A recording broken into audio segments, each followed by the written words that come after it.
शुक्रवार को दिल्ली में कांग्रेस मुख्यालय में हुई कांग्रेस वर्किंग कमेटी की बैठक में 4 राज्यों के चुनाव नतीजों के बाद उन राज्यों की समीक्षा की गई। यूं तो चर्चा हरियाणा, महाराष्ट्र, जम्मू कश्मीर, उसके साथ झारखंड को लेकर थी, लेकिन मुख्य चर्चा की बात की जाए तो वो हरियाणा और महाराष्ट्र को लेकर के रही। इस दौरान इस बैठक में हरियाणा में कांग्रेस की गुटबाजी का मुद्दा भी काफी हावी रहा।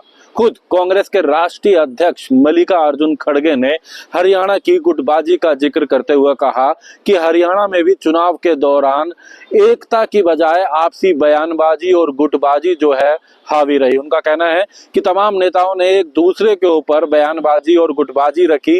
ये कहीं ना कहीं इसका कारण था कि पार्टी को इस तरीके के चुनाव के नतीजे देखने पड़े।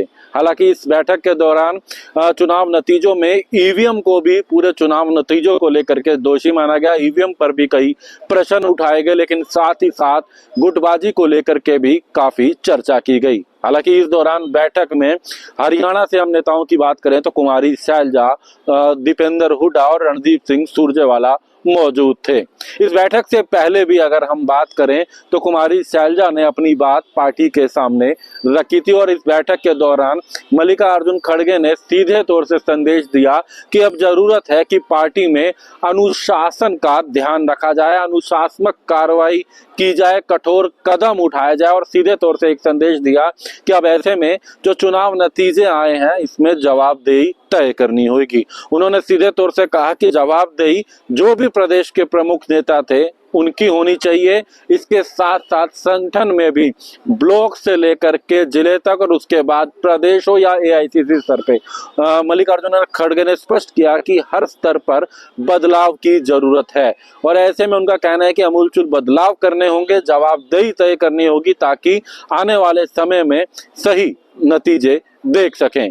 कांग्रेस की इस बैठक में यूं तो महाराष्ट्र और हरियाणा में दोनों ही राज्यों की गुटबाजी हावी रही, लेकिन सीधे तौर से मल्लिकार्जुन खड़गे ने हरियाणा को लेकर के कई बड़े संदेश दिए। लेकिन इस बैठक के बाद आने वाले दिनों में ये कयास भी लगाए जा रहे हैं कि आने वाले दिनों में कई बदलाव देखे जा सकते हैं। बदलाव चाहे वो प्रदेश कांग्रेस संगठन में हो। हालांकि संगठन की बात की जाए तो ये भी चर्चा हुई कि पिछले 10 वर्ष से ज्यादा से हरियाणा में कोई संगठन नहीं बन सका, ऐसे में जल्द संगठन बने। उनका कहना है कि ब्लॉक से लेकर प्रदेश स्तर तक तमाम जो जिम्मेदारियां वो तय की जाएं, उसमें बदलाव भी किए जाएं जो जिम्मेदारियां। लेकिन साथ साथ ऐसे में अब कयास भी है कि आने वाले दिनों में चाहे वो संगठनात्मक तौर पे नियुक्तियों की बात हो, संगठनात्मक तौर पे कुछ बड़े बदलाव की बात हो या फिर नेता प्रतिपक्ष जिसको लेकर लंबे समय से इंतजार है, अब ऐसे में उसको लेकर के जवाबदेही के तौर पर कुछ बड़े बदलाव देखे जा सकते हैं। दिल्ली से सहयोगी इंदर के साथ दीपक शर्मा, इंडिया न्यूज।